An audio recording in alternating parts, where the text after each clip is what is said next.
Well, this is the chapter in the book of Revelation that most people think of when they think of Revelation, though they may not know its number. It introduces the Antichrist and his partner in crime, the false prophet. And they're not called that here. Those are terms that we apply to them from other passages. Here they're just called beasts. Now the Antichrist has many titles and descriptions and descriptors in Scripture. I want to share some of the different ways that Scripture refers to the Antichrist. And so here they are. You see them on the screen behind me. I'll just run through these very quickly. Belial. Belial is the proper name for a personal opponent of Yahweh. This is kind of a rebel, a personal rebel against Yahweh. The king of the north, the prince who is to come, the little horn, the boastful mouth, the man of sin in 2 Thessalonians 2, the son of perdition, the lawless one, and then, of course, the Antichrist. He's actually called that in several passages. Now, there are hints and clues about the career of the Antichrist in many places. But three passages give by far the most complete picture of the Antichrist. That is the chapter that we're in tonight, Revelation chapter 13, Daniel chapter 7, and 2 Thessalonians chapter 2. Now, because we are working through this chapter, which details and marks him out and makes it very clear about his career, we're going to bring in Daniel chapter 7 and 2 Thessalonians 2 at points along the way. And I think we're going to see that what John writes here in Revelation 13 parallels pretty closely the vision that Daniel had of the same character in Daniel chapter 7. So we'll be taking a look at that. Look at verse 1. Here we go. Then I stood on the sand of the sea. And let's just pause right there. In chapter 12, John saw things in heaven. But his perspective now shifts back to earth and a beach on earth. Do we not live in a beautiful beach community? We do, don't we? We really are. It's paradise here. We have a beautiful beach community, and we head to the beach for recreation, for picnics, and for hanging out. Some people like sailing, others surfing. How many of you are surfers? Honestly, raise your hand if you're a surfer. Look at this. I got a few surfers here. The ancients, quite frankly, would find that odd. The ocean was dangerous. It was something to be avoided if possible. No one sailed for the fun of it in the ancient world, because think about their boats. No one sailed for fun. The ocean was a highway for trade and a food source. And it was only hard men that worked the sea. No one picnicked at the beach, and no one sunbathed. No one surfed. Of course, surfing was not anywhere in part of history, the rest of the world. I want to do a quick aside here. This has nothing to do with the book of Revelation. But just this idea of the beach and going to the beach and picnicking at the beach and sunbathing. For most of history, beauty, especially feminine beauty, has been captured by being pale and being plump. Full-figured, we might say. Think about art that you've seen from the classical era. Think about Renaissance paintings, right? How are the women? Pale-skinned, nude, yeah, that's right. And they're full-figured, right? They're full-figured. They don't have a tan, they don't have dark skin, they don't have dark complexion, and they're not skinny, they're not thin. They are pale and full-figured, right? Why? Well, because of most of history, until just recently, the commoners worked where? Outside in the fields. They got dark, they got tanned. The only people that were indoors were wealthy people because they didn't have to work. And if you were full-figured, it meant you had a lot of, so there you go. And for most of history, food has been the bottom line. Food, having food was what you lived for. You worked every day to actually get your bread. You'd get your wages at the end of the day, and you would stop at the marketplace to get a loaf of bread to eat that night. You worked literally hand to mouth. And so it was, beauty was conveyed in the sense of, well, those that are wealthy, they're indoors, they're pale, and they're full-figured because they have lots of food. And in the modern era, what is it? Tanned and thin. Why? Well, because where are the workers now?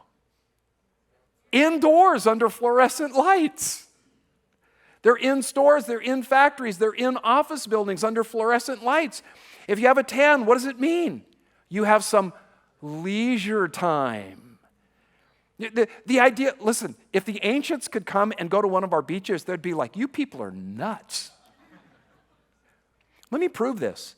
In the Song of Solomon, chapter 1, verse 6, the woman says, she laments the fact that she says literally, been tanned by the sun. She's dark-skinned because it conveys that it's unlovely. And she wants to be attractive to her lover, to her beloved. And so in Solomon chapter 1, verse 6, she laments the fact that she's been tanned by the sun. It's just a little aside there from history. It has nothing to do with our study in Revelation. But the upside is this. The point is this. If you're pale and full-figured, you're a medieval babe. Or a Renaissance hunk. Okay, back to Revelation 13. Well, the Greeks and the Phoenicians had mastered the seas.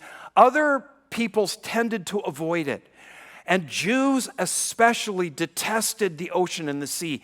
They regarded it with great suspicion. The sea was where their chief nemesis, the Philistines, had come from. They were the sea peoples that had landed on the coast and had settled the coast. Jews considered the sea the world's dumpster. Why? Well, because all the rivers flowed into it and not out. And what happens, anything that is on the land, any dead bodies, any garbage, ends up where? Ultimately in the creeks, in the rivers, into the sea. And it's the dumping place. It's the burial ground. And how do Jews feel about dead bodies? They're unclean. You're corrupted if you touch them. And so the sea has this sense of being unclean and being evil, if you will. Except for a brief period under Solomon, the Jews were never a seafaring people, and even most of Solomon's navy was comprised of mercenaries from other nations. So the sea is a Hebrew idiom for the nations, for the Gentile world, a realm of uncleanness. John's vision sets him on the edge of the Gentile world, united in its hostility against God. So again, verse 1, then I stood on the sand of the sea, and I saw a beast rising up out of the sea, having 7 heads and 10 horns, and on his horns 10 crowns, and on his heads a blasphemous name. Now you can imagine artists have gone to town with this. So here are some artist conceptualizations of what John sees here. The word beast means literally a wild, dangerous, and even venomous creature. Now, this is not the word that you describe Fluffy with. This is not your French poodle. This is something dangerous that inspires terror, kind of more like this. It rises up out of the sea, which is idiomatic of the Gentile world hostile to God. It has 7 heads topped by 10 horns, and each horn has a crown on it. The word here for crown is diadem. This is the royal crown, not the Stephanos, the victor's wreath. You know, the olive leaves that would be put upon the head of the victorious athlete. No, this is the royal crown. It pictures the idea of rule. This combination of images presents an overwhelming image of earthly power. The heads represent authority. The horns represent power. This is a common, well-known idiom from the Old Testament. Horns in prophetic visions picture power, and crowns speak of position and rule, as in the office of national sovereignty. So think presidents, premiers, kings, prime ministers. Now, this beast represents the sum of earthly civil power. And it sounds a lot like the dragon that we encountered in the previous chapter, verse 3. Let me read that. And another sign appeared in heaven. Behold, a great fiery red dragon, having what? 7 heads and 10 horns. Oh, but 7 diadems on his heads. So the difference is the number and the location of the crowns. In chapter 13, there are 10, 1 on each horn. And in chapter 12, there are 7, 1 on each head. What's the idea? Well, we're to see an affinity between the dragon and this beast. But they're not identical. They're close, they match up somehow, but they're not identical. Chapter 12's dragon is, we read, it's the devil, it's Satan. While chapter 13's beast that rises from the sea is the Antichrist. And that bears out as we read on. Verse 2. Now the beast which I saw was like a leopard, not chapter 12's dragon. His feet were like the feet of a bear, and his mouth like the mouth of a lion. The dragon gave him his power, his throne, and great authority. Now remember that John's upbringing in Galilee as a boy meant that he had memorized large passages of Scripture. So he knew that what he's seeing here links to Daniel chapter 7 and the prophet's vision of 4 empires that dominate earth. And I want you to note the similarities. Let me read to you from Daniel chapter 7. You can follow along here. I have it up on the screen. Daniel spoke, saying, I saw in my vision by night, and behold, the 4 winds of heaven were stirring up the great sea, which of course is the Mediterranean. And 4 great beasts came up from the sea, each different from the other. The first was like a lion, it had eagle's wings. I watched till its wings were plucked off, and it was lifted up from the earth and made to stand on 2 feet like a man, and a man's heart was given to it. Now, when we were studying Daniel a while ago, we saw that this represents the Babylonian Empire under the reign of its great king Nebuchadnezzar. And then in verse 5, we read this, and suddenly another beast, a second, like a bear. It was raised up on one side. It had 3 ribs in its mouth between its teeth.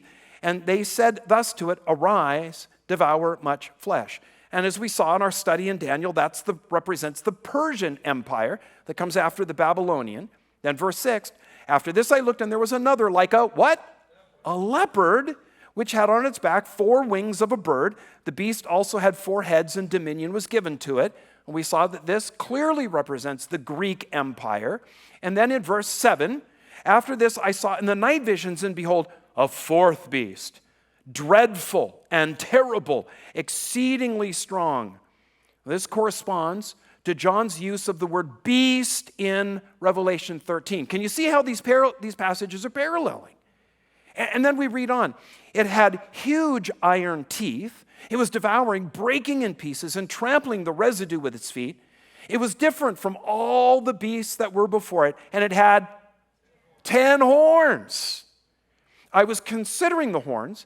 Oh, and there was another horn, a little one, coming up among them, before whom 3 of the first horns were plucked up by the roots. And there, in this horn, were eyes like the eyes of a man, and a mouth speaking pompous words. Now, when John saw this beast with 10 horns, he would certainly be thinking of Daniel's vision and realize that he is having a vision of the same beast, although in greater detail. Now take note that the animals listed by John are in reverse order from what Daniel saw. They're backwards. While Daniel was looking forward to coming world empires, John is looking what? He's looking back, because what empire is he in? He's in the 4th. He's in the 4th beast. He's in Rome, and he's looking back, and so he sees them in reverse order. Isn't this exciting? Some of you are not excited yet. Okay, we'll get there. So Babylon fell to Persia, which fell to Greece, which was taken over by Rome. But John is living in the time of Rome. In this vision, he's in the future, and he sees Rome rise once more to dominate the earth.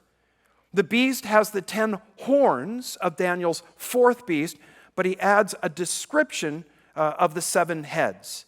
Now, putting Revelation 13 and Daniel 7 together, the beast begins as a confederacy of 10 governments.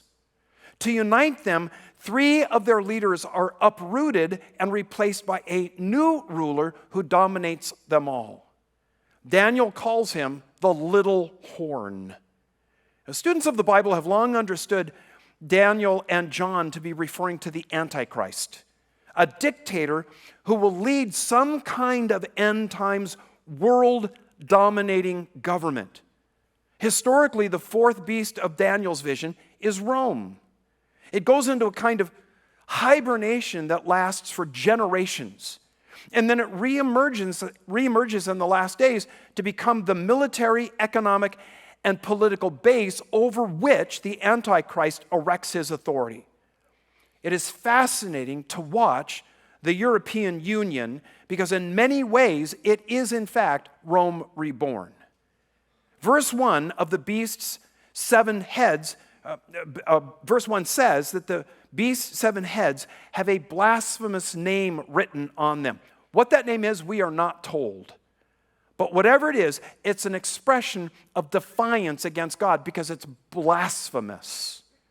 Verse 2 says that the dragon, which chapter 12, verse 9 tells us is the devil, gives the beast his power, throne, and notice what it says, great authority. In Greek, mega authority. In Luke chapter 4, this is the story of Jesus in the wilderness, and the devil comes to him. Remember? 3 temptations. He tempted Jesus by offering all the kingdoms of the world. He takes Jesus up to, it says, to a high place. And it says he shows him all the kingdoms of the world. So what Jesus is getting is kind of panoramic view of all of history, all of the world empires, all of the world's power. And Satan says to him, if you'll just bow down to me, I'll give this all to you. Well, question, why did Jesus come? He came to reclaim earth, did he not? He came to take what rightly belongs to the one who created all, which was him, but had been handed over by man to Satan. Notice, this is a real temptation for Jesus, because this is what he had come to do, to reclaim earth. Mankind's lost dominion. It was a legitimate temptation. Satan knew that. Satan's not going to try to tempt Jesus with something that was no temptation to him. Note that when he offers this, Jesus doesn't say to him, well, that's not yours to give. What does he say instead? No, the word says we're not to worship anyone but God. The power of the temptation was that Satan had the ability to be able to give it to him. Now, would he have if Jesus had bowed to him? No. He's a liar and the father of lies. He was trying to get Jesus to stumble here. The appeal was this. Why go the way of the cross? Why all this pain and all this suffering? All you got to do is just bow and I'll give it to you now. It was a shortcut. But Jesus, of course, resisted it. Paul calls Satan the god of this world and the prince of the power of the air. Now, Jesus refused the devil's offer. Here in Revelation 13, see what's happening? The devil hands it to another man. Not Christ, but Antichrist, the one who comes in his own name. You know, we hear the prefix anti and we think against. And that is indeed one of its meanings. But in Greek, the primary meaning of the prefix anti means instead of. The Antichrist is certainly against Christ, but he goes about being against Christ by presenting himself instead of Christ. In Matthew chapter 24, Jesus warned that the end times would see many who claim to be the Christ. Many instead of Christ. Chapter 4 of Matthew 24. And Jesus answered and said to them, take heed that no one deceives you. Does Jesus waste words? Okay. So if Jesus says, take heed be cautious, be careful that no one deceive you. What's the problem? There's a tendency for us to be what? Deceived. He's saying, hey, listen, be on the lookout for this because it's easy to be deceived. Okay? As you have heard that the Antichrist is coming, even now many Antichrists have come, by which we know that it is the last hour. So, excuse me, I got ahead of myself there. And Jesus answered and said to them, take heed that no one deceive you, for many will come in my name, saying, I am the Christ, and will deceive many. And then in 1 John, I got ahead of myself, he warned that many antichrists had gone out. And he says in verse 18 of chapter 2, little children, it's the last hour. And as you have heard that the Antichrist is coming, even now many antichrists have come, by which we know that it is the last hour. So don't think of these instead of Christs only as those who pass themselves off as believers or as Christians. Some will accept the gospel will reject the gospel in favor of other ideologies they claim to be the salvation of the human race. And have there not, in fact, been many antichrists in that sense instead of saviors because of the ideologies that they've offered? How about these guys? How about Marx, Lenin, Stalin, Hitler, Mao, Castro, Nietzsche, Skinner, Hume, Russell? All of these guys have come and said, hey, forget Christianity, follow this philosophy, follow this ideology, follow this economic system, follow this sociology. It's the salvation of the human race. They're all antichrists in the sense that they promise their way, their system is the way of salvation. But all of these only pave the way for the ultimate instead of Savior who will convince the world he's the real deal. And that's the last days Antichrist. Interesting, John chapter 5, verse 43, Jesus said, I have come in my Father's name, and you do not receive me. If another comes in his own name, him you will receive. And that may be the blasphemous name that is written on the heads of the beast in verse 1. His name. The Antichrist is the culmination of the devil's strategy to oppose God that began all the way back in Eden. He then enlisted mankind in his rebellion against God. His appeal to Eve was that if she would go along with his plan, she would be what? Like God. The Antichrist will seem to be the fulfillment of the devil's offer to Eve. 2 Thessalonians says that the Antichrist will possess seemingly godlike powers. There we read this, let no one deceive you by any means, which means, right? There will be a tendency for people to be deceived by this. For that day, meaning the day of the Lord, will not come unless the falling away comes first, the apostasy, and the man of sin is revealed, the son of perdition, who opposes and exalts himself above all that is called God or that is worshipped, so that he sits as God in the temple of God, showing himself that he is God. The coming of the lawless one is according to the working of Satan, with all power, signs, and lying wonders, and with all unrighteous deception among those who perish, because they did not receive the love of the truth that they might be saved. And for this reason, God will send them strong delusion that they should believe the lie, that they all may be condemned who did not believe the truth, but had pleasure in unrighteousness. Now, the lie that Paul refers to here is the first lie, the one told Eve in Eden. It's the same lie that Satan told himself. I will be like the Most High. The lie that people will buy in the last days is that they can be gods.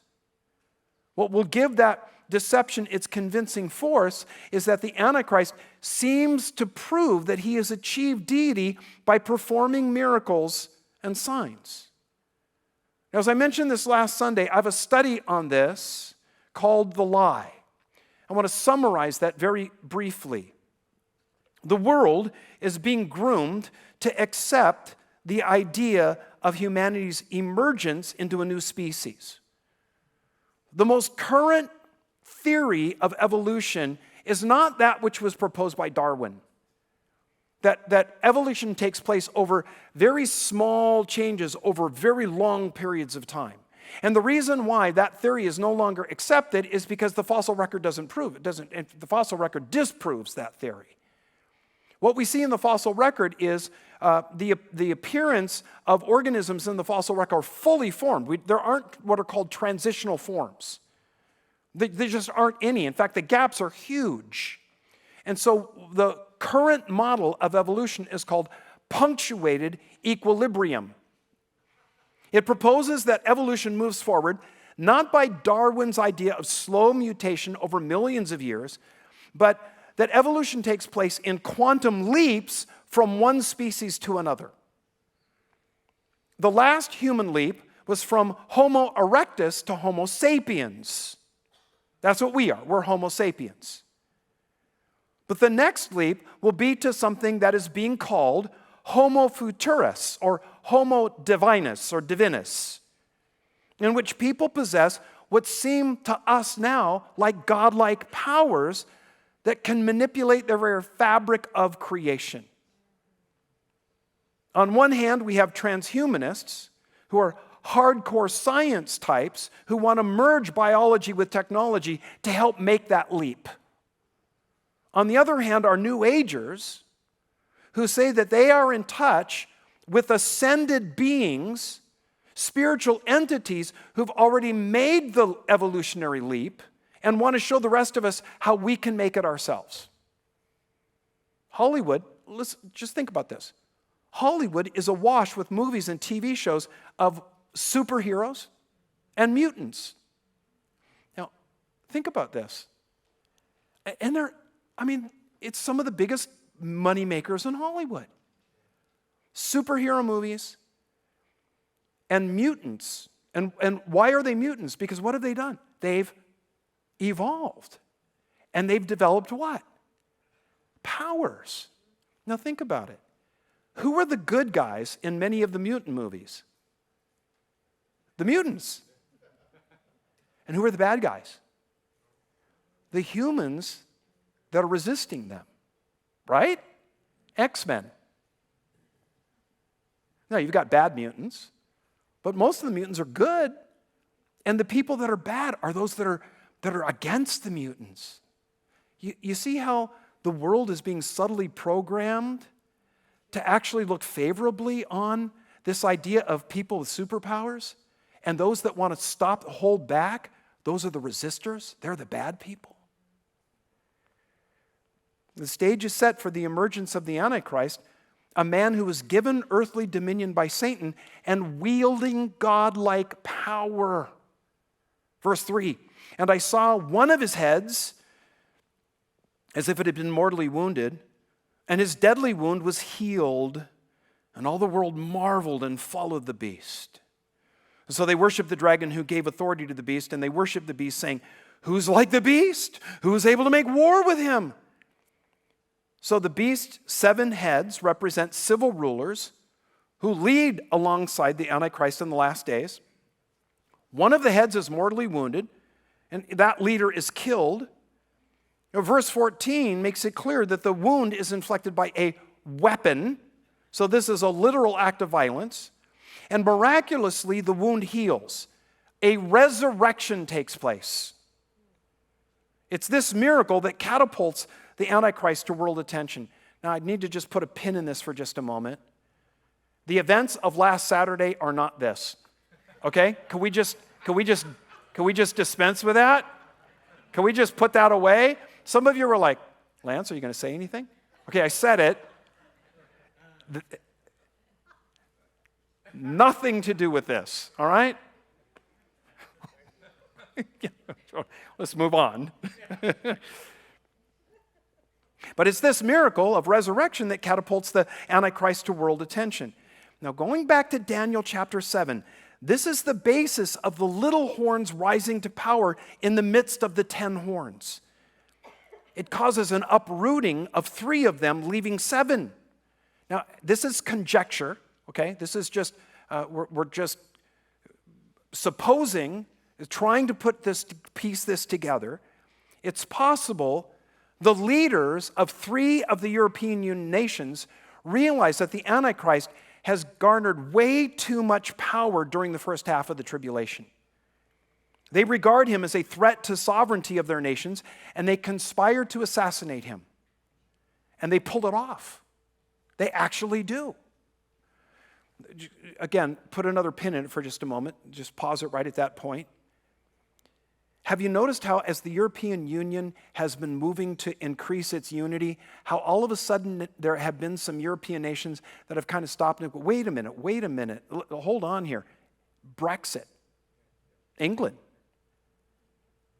This thing is getting way too big. We're losing our sovereignty. We're a nation, and now the EU is saying, our rules overrule yours. And England has said, no, we're out. And they backed out. And there are a couple other European nations that are now doing the same thing. They're saying, you know what, we're going to follow England. So this idea of EU rising in power, but some of the nations saying, hold on, we don't like where this is going. This precedent's already been set. Okay? So it's possible that this guy rises and 3 of the leaders say, this guy's getting way too much power. He wants to be the ruler of all of Europe. And they oppose him, and maybe they conspire together to assassinate him, and they kill him. What they're not counting on is that he rises from the dead.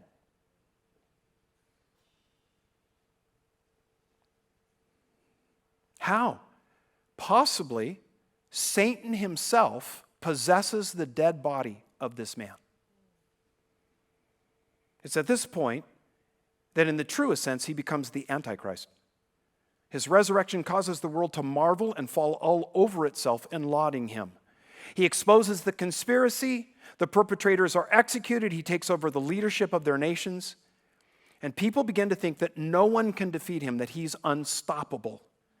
How do you defeat a guy who rises from the dead? And isn't it just like Satan, who wants to be like the Most High, to try to ape the resurrection of Jesus Christ?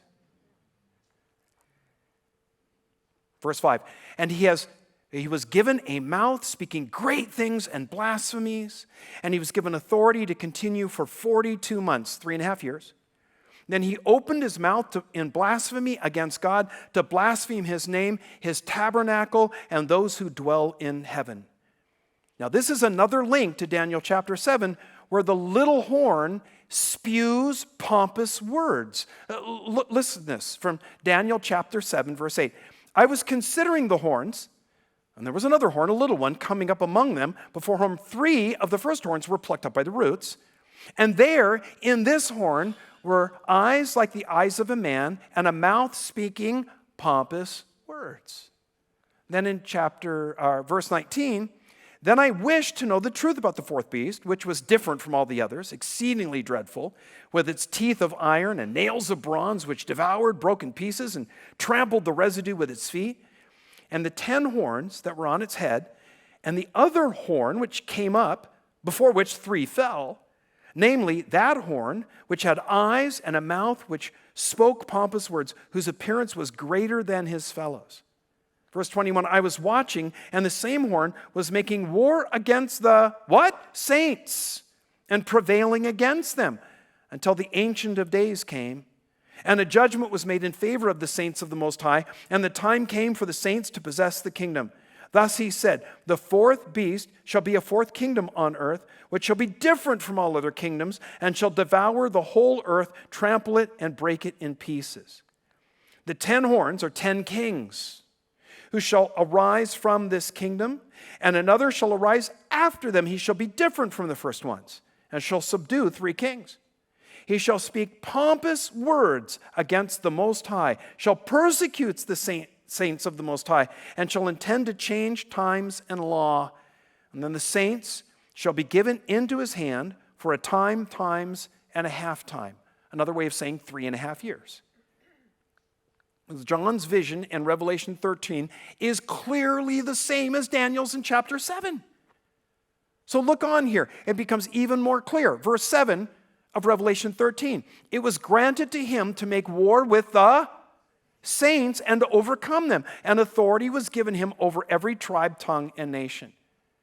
In verse 5, John says the Antichrist is given his authority for 42 months. It's 3.5 years. Daniel refers to the same period in chapter 7, verse 25, as a time, times, and a half time. So verse 7 links us to the last verse of chapter 12. In verse 17 we read, "And the dragon was enraged with the woman and went to make war with the rest of her offspring who keep the commandments of God and have the testimony of Jesus Christ." So don't be thrown by that word saints here in verse 7 of chapter 13. You see, some read this and go, oh, the saints. The Antichrist comes against them and defeats them, overcomes them. This is obviously the church is here during the tribulation. No. Saints is not a term exclusive to the church. The word means set apart ones and refers to whatever group is the focus of God's redemptive attention in that period of time. In the Old Testament, the saints were faithful Israel. Right now, in the church age, saints are, you guys are saints. We're saints. During the tribulation, saints will be believers who come to faith in Christ after the rapture. Now, verse 8, all who dwell on earth, note that phrase, all who dwell on earth. If you take notes, you want to underline that phrase, all who dwell on the earth, will worship him, meaning the Antichrist, whose names have not been written in the book of life of the Lamb slain from the foundation of the world. That phrase, all who dwell on the earth, it's used 10 times in Revelation, and it always refers to diehard rebels who are in league with Satan. Their identity is tied to earth. Revelation's earth dwellers are those whose home, permanent home, is here and now. While you and I in Christ are called strangers and pilgrims, just passing through this world to our eternal home in heaven, this world, as it is now in its rebellion against God, is the home of these earth dwellers. The root of that word dwell means to settle down and settle in, to make a home. So after listing the great men and women of the faith in the Old Testament, the writer of Hebrews says this.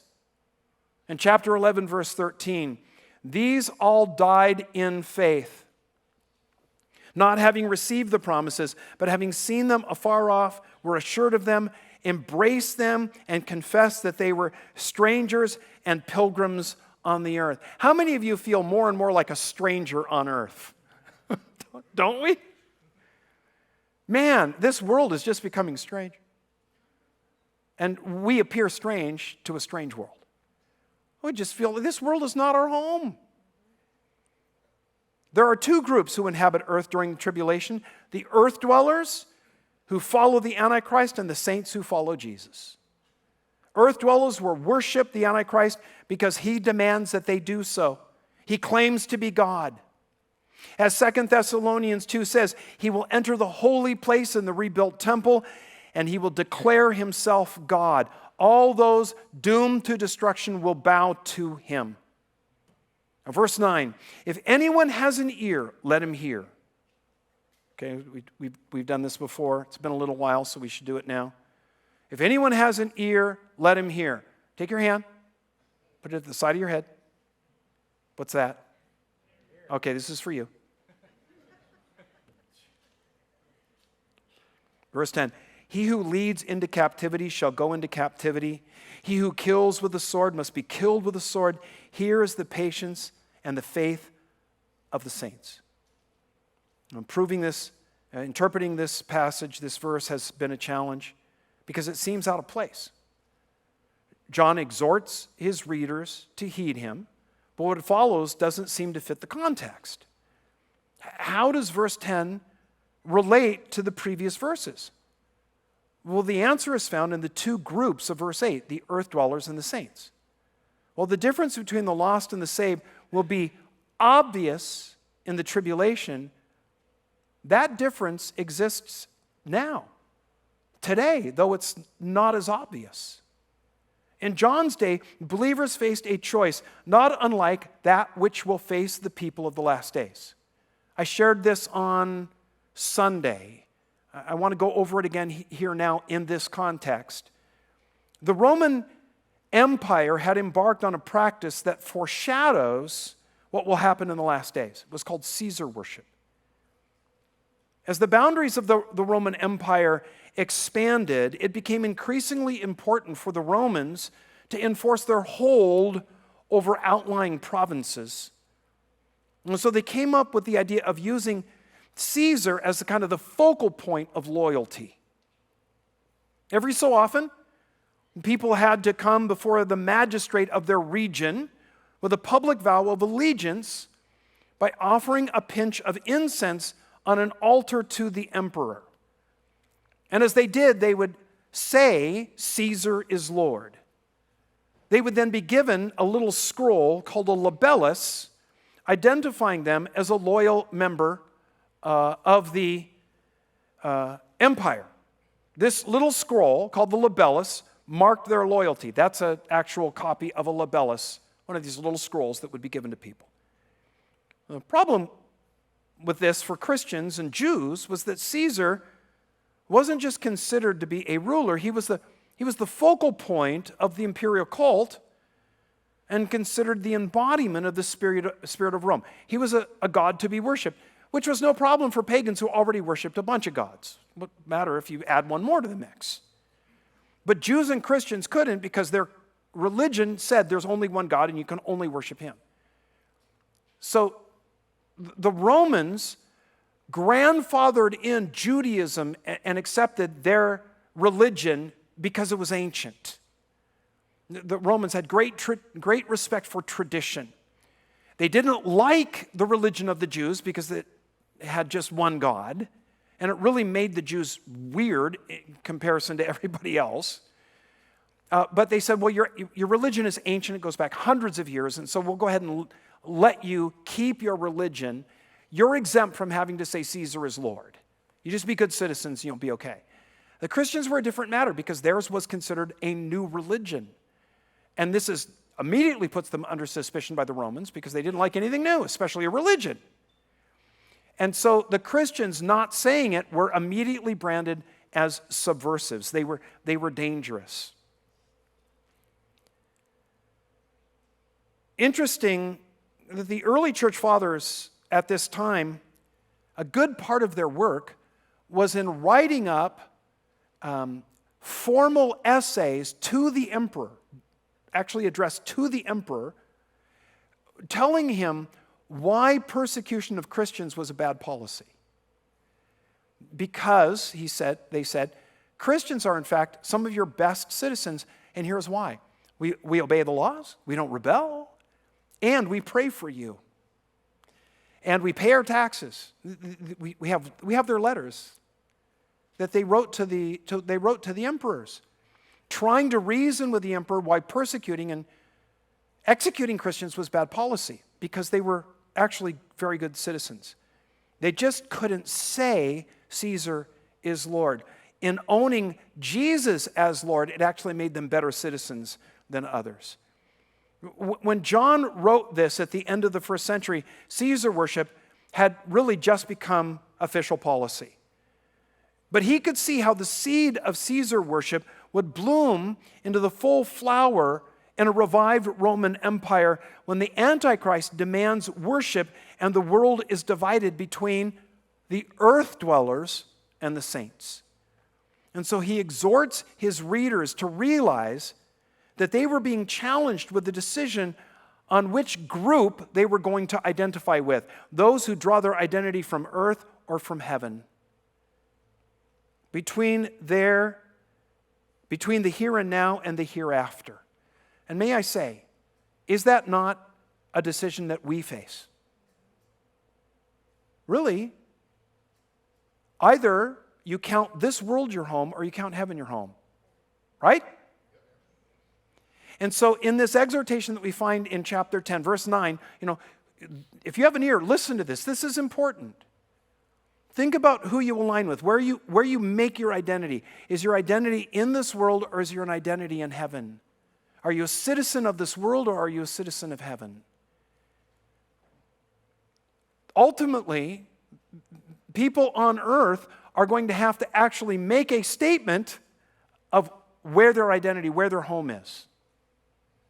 And that comes down to the reign of the Antichrist and this system that he's going to develop. It's going to very much look like ancient Caesar worship.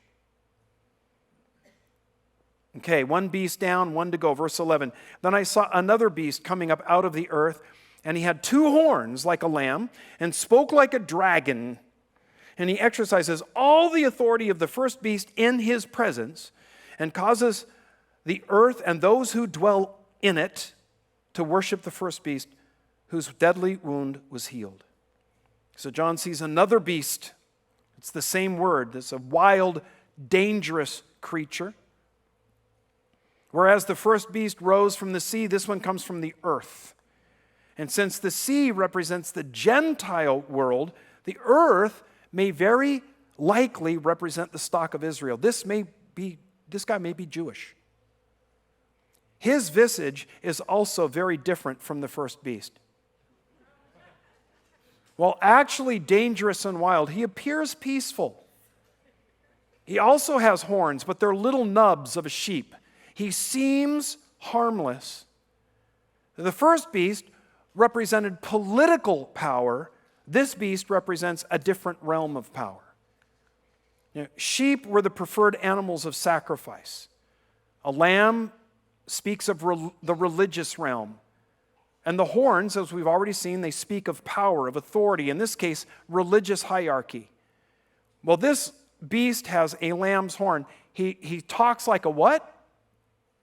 Like a dragon. Now, to the people of the first century, the danger of a dragon presented was not that it breathed fire. This is really interesting. Did you know that every ancient civilization believed in dragons, had dragons? All of them. It's a universal, legendary creature. Interesting. Why?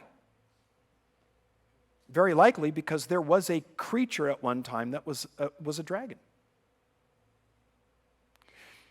I found some interesting fossils.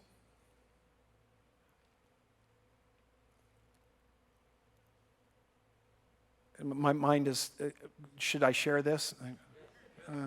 No, we don't have time.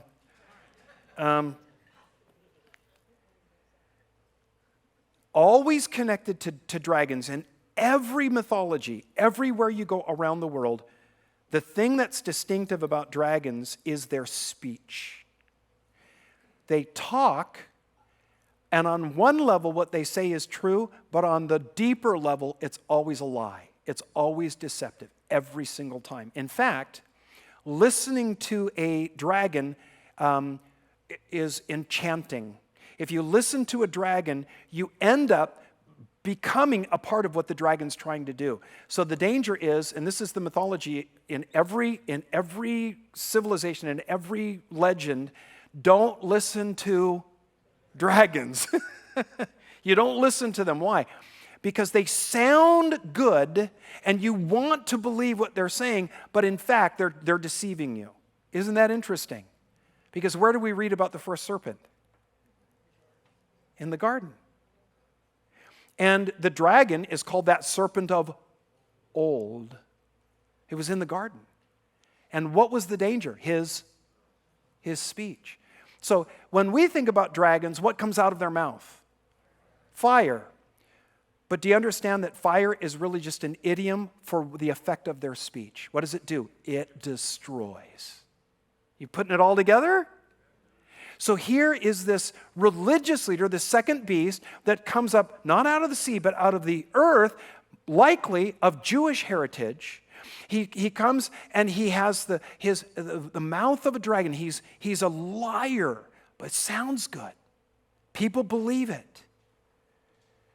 Oh, this is good stuff.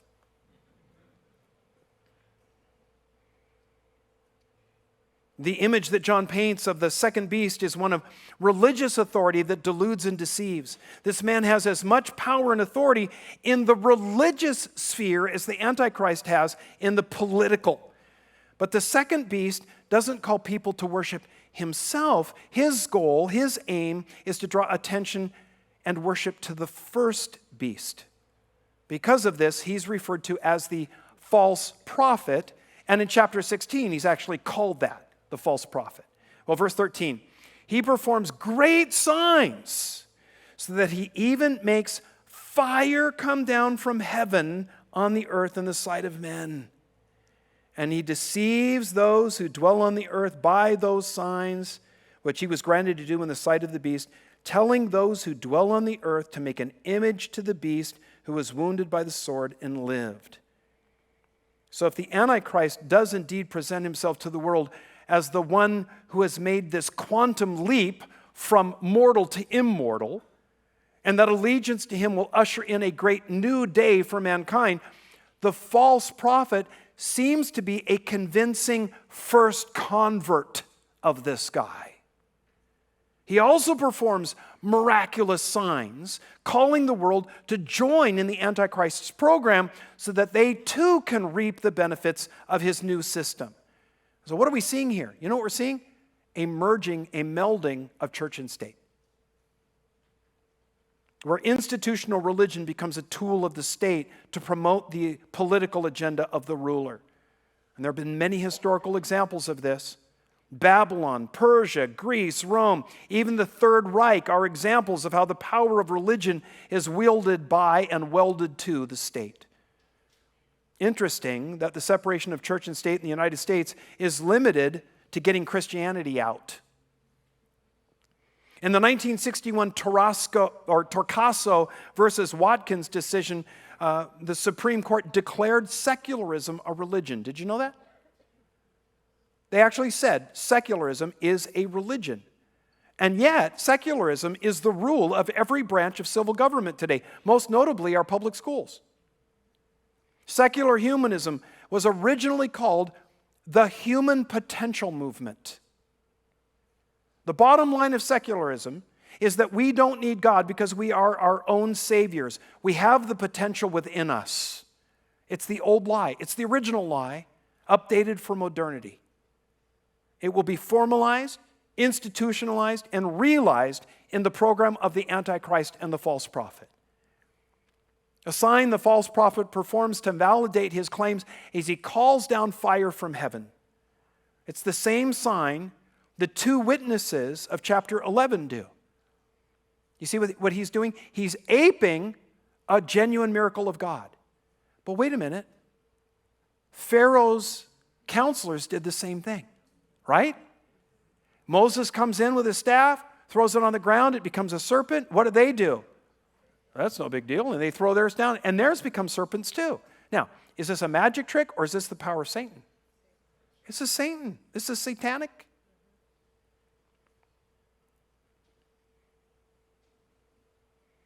The false prophet will duplicate legitimate miracles of God's servants.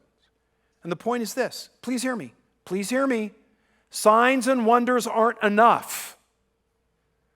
Don't assume that just because a miracle happens, God's behind it.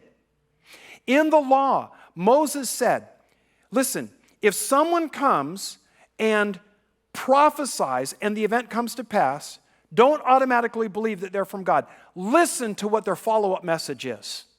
Even if they perform miracles, if they say, now let's go worship this idol, stone them. Because Satan has power too. And does it not make sense that, as we saw Sunday, if God is restraining the influence of Satan, but the tribulation is a period of time where God is backing his grace out of the earth, the world will see more satanic manifestations in the tribulation. And it's going to fool many people. So what we must do, listen, just because miracles are being performed, it doesn't mean anything. What's the follow-up message? If it's not, we must follow Jesus Christ, have nothing to do with it. I could hear that a little louder. There we go. All right. Thank you. Some years ago, I worked with a guy whose mother was into the flashy prosperity teachers. And I said, well, they're false teachers. And he said, well, no, they're not. They can't be. Well, yeah, they are. They're prostituting the gospel of Jesus Christ.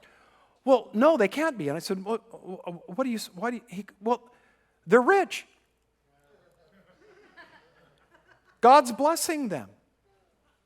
So their message must be true. And we carried on this conversation, and he would just not be disabused of the idea that they were false teachers, and that just because they were wealthy, that wasn't God's blessing. Satan can bless his servants too. Listen, Satan's goal is to get people in hell. He'll use any means to get them there, including making them rich. If that gets him into hell, he's all good with it. So it will be with the false prophet and the Antichrist. The definitive moment in their plan to focus attention on the Antichrist is when the false prophet leads in the creation of an image in honor of the Antichrist. So think of that image of the Roman emperor that people had to burn a pinch of incense to. Do you see how history it's not repeating itself, but it rhymes? It's just, we're seeing Caesar worship just redone in the end times. Sitting as the false prophet does at the top of institutional religious power, the image is somehow religious, especially as we see how it's used. Look at verse 15 as we wrap it up.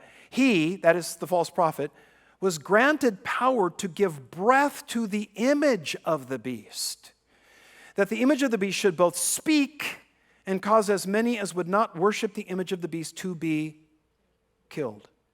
Okay, this is freaky. How are we to understand this? What is this image? Is it a statue or something else? Maybe it's some kind of new technology. Could it be a clone of the Antichrist? The Greek word for image here is icon. E-I-K-O-N. We get our word icon from it. It means a likeness. It could refer to a statue or a portrait or some other kind of resemblance. It's best to avoid speculation on what form this image takes. The point is, it's an inanimate object that the false prophet animates. It comes to life and affirms the world's need to show allegiance to and worship of the Antichrist. Refuseniks, those that refuse to do that, are executed. Now, can I speculate with you a little bit? Is that okay? Can I do that? All right. I've been thinking a lot about this. And of course, as you can imagine, over the years, there's been a lot of commentators that have weighed in on what's the image. Because the basic idea is an image. It's maybe like a statue or something. Who here has heard of AI? Okay. So you can type in a question into AI, like ChatGPT or Claude. You just type in a question, and you get back an answer that really does look like it's been presented by a human being. And in fact, like on Claude, you type in a question, and it'll give you an answer, and then it'll say, would you like me to elaborate? And if you say, I'd like you to elaborate on this one point, it'll say, okay, here's some more information on that one thing. And it's just like talking to a person. It's a computer. It's not a person. It is a computer. And like all computers, you get out what you put in, okay?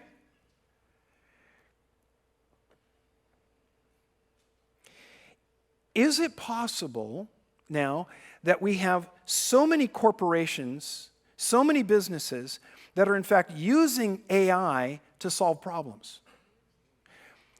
Just read an article about a AI program that is working solely on chemical combinations to try to come up with engineering genes to combat diseases. And the idea is that this AI will produce some chemicals that can be injected into you that will allow you to see in the dark. Or change your eye color. Or grow hair. I'm in.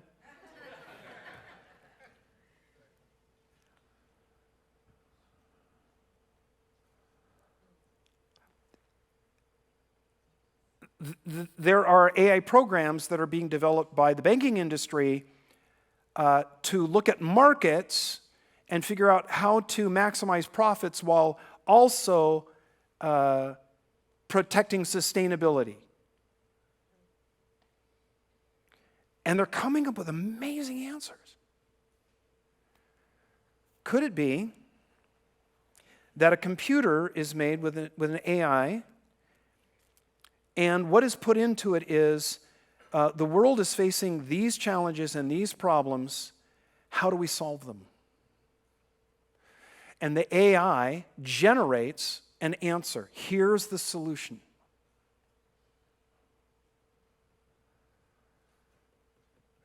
Have we all heard the phrase ghost in the machine? The ghost in the machine?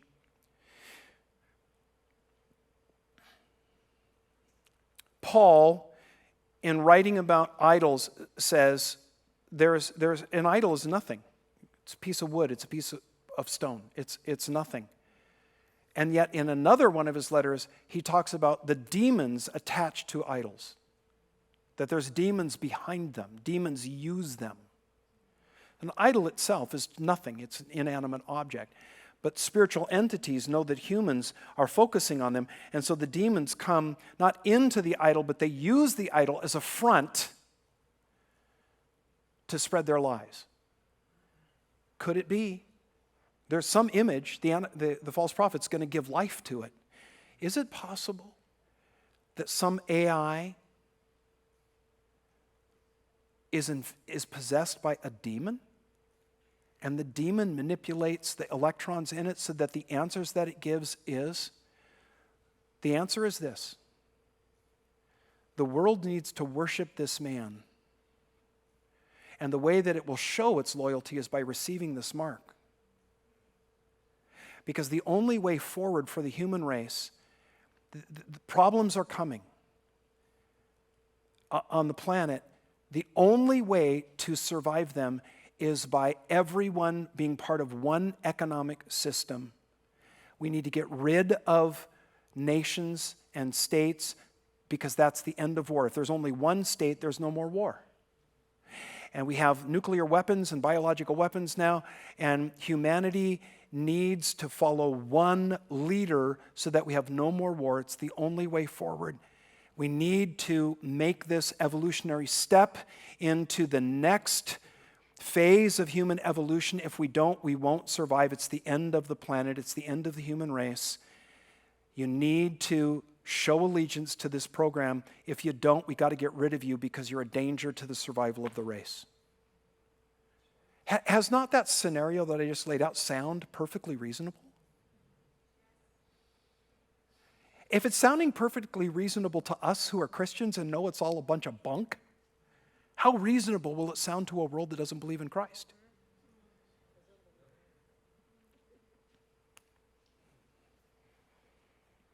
Some of you aren't going to sleep well tonight.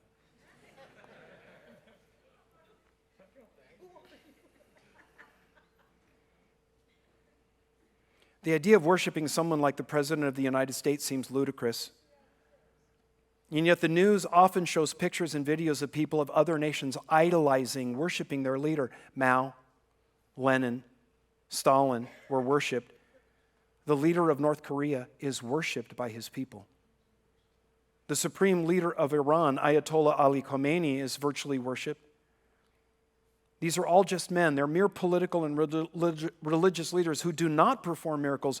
What will be the reaction of the world to the Antichrist when he does? One of the most important and core prohibitions that God gave Israel was the ban on idolatry. 2 of the 10 commandments speak to it. Worship no one but God, make no image to worship him by. Idolatry was Israel's chief stumbling block, the cause for their exile to Babylon. The main way the false prophet blasphemes God during the tribulation, is making an image and using it to focus worship of the Antichrist in the place of God. In 1 Corinthians 10, Paul says that idols in themselves are nothing more than material that they're made of, but demons use them to deceive mankind. And so, as I said, it's likely that some kind of demon will animate this image, whatever it is. And then we end with this. The verses that we looked at on Sunday, we won't cover them tonight. If you weren't here, I'd encourage you to watch it online. He causes all, this is again the false prophet, both small and great, rich and poor, free and slave, to receive a mark on their right hand or their foreheads, and that no one may buy or sell except one who has the mark, or the name of the beast, or the number of his name. Here is wisdom in what follows. Let him who has understanding calculate the number of the beast, for it is the number of a man. His number is 666. And again, as we saw on Sunday, it's pointless for us to try to figure out who the Antichrist is, because he says the one who has understanding, that would require that we see someone who has fulfilled the things that we've read about in this chapter, and that won't even happen until what? We're out of here during the tribulation. So these words are really for that generation, for those people. They'll be able to determine that. But it's pointless for us to. Let's not waste any time on that, okay?